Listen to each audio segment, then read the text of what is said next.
तारा अपने कमरे में बैठी बार बार इस जादुई तोहफे को देख रही थी जो परी ने इसे चांद को दिया था। इसके दिल में बेशुमार सवाल थे। आखिर इस डब्बे के अंदर क्या है? वो काफी देर सोचने के बाद आहिस्ता से इसने तोहफा खोला। जैसे ही डब्बा खुला, एक नरम सी नीली रोशनी पूरे कमरे में फैल गई। ज़ारा हैरत से पीछे हट गई। डब्बे के अंदर एक खूबसूरत सुनहरी डायरी थी। इसके किनारे चांद की रोशनी की तरह चमक रहे थे और उसके ऊपर छोटा सा चांद बना हुआ था। ज़ारा ने डायरी को एहतियात से हाथ में लिया। जैसे ही इसने पहला सफा खोला, इस पर आहिस्ता आहिस्ता अल्फाज जाहिर होने लगे।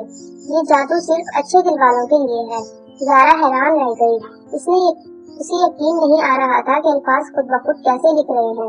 वो कुछ देर खामोश बैठी रही और फिर इसने सोचा, अगर ये वाकई जादुई है तो क्यों ना आजमा कर देखूं।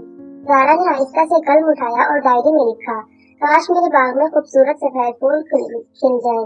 जैसे ही इसने लिखना खत्म किया, डायरी के सफ़े हल्के हल्के चमकने लगे। ज़ारा थोड़ी घबरा गई और फौरन डायरी बंद कर दी।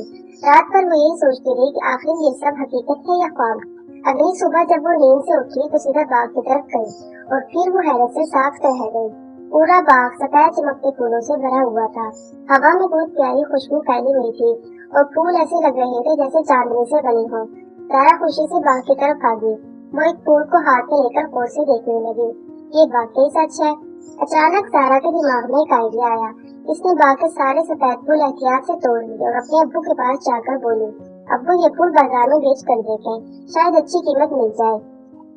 ज़ारा के अब्बू पहले तो हैरान हुए क्योंकि उन्होंने इतने खूबसूरत और खुशबूदार फूल पहले कभी नहीं देखे थे। वो फूल लेकर बाजार चली गई। शाम को जब वो वापस आए तो उनके चेहरे पर खुशी थी। ज़ारा लोगों ने ये फूल फौरन खरीद लिए और बहुत अच्छी कीमत दी। अब उनके घर का खर्च पहले से बेहतर चलने लगा। ज़ारा बहुत खुश हुई, लेकिन असल हैरत तो अभी बाकी थी। उसी शाम जब ज़ारा दोबारा बाग में गई तो उसकी आंखें हैरत से खुल गईं। जो फूल इसने सुबह तोड़े थे वो दोबारा उतने ही खूबसूरत अंदाज में खिल चुके थे। ज़ारा खुशी से हंस पड़ी। अब वो हर सुबह और शाम फूल तोड़ते और इसके अब्बू बाजार में बेच जाते। आहिस्ता आहिस्ता उनके घर के हालात बेहतर होने लगे। लोग भी हैरान थे कि आखिर ज़ारा के बाग में इतने खूबसूरत फूल रोज कैसे खिल जाते हैं। लेकिन ज़ारा ये राज किसी को नहीं बताती थी। उस दिन के बाद ज़ारा रोज डायरी को अपने पास रखती। वो छोटी छोटी अच्छी दुआएं लिखती और हैरत अंगेज तौर पर वो सच हो जाती। लेकिन एक दिन ज़ारा ने सोचा, अगर ये डायरी हर ख्वाहिश पूरी कर सकती है तो क्या मैं इससे और कोई चीज मांग सकती हूँ।